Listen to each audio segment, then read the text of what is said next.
এক দরিদ্র মানুষ নিজ ঘরে বসে আছেন, মুখে চিন্তা আর কপালে দুশ্চিন্তার ছাপ।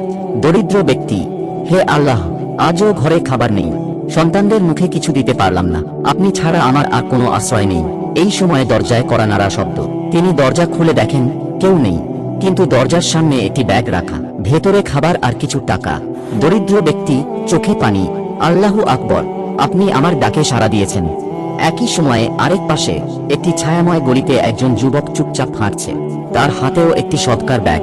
যুবক নিজের মনে: যদি ডান হাত দান করে, বাম হাত যেন না জানে। আল্লাহর জন্যই করছি, কেউ জানুক সেটা চাই না। পরদিন ফজরের নামাজের পর মসজিদের ইমাম খুতবা দিচ্ছেন।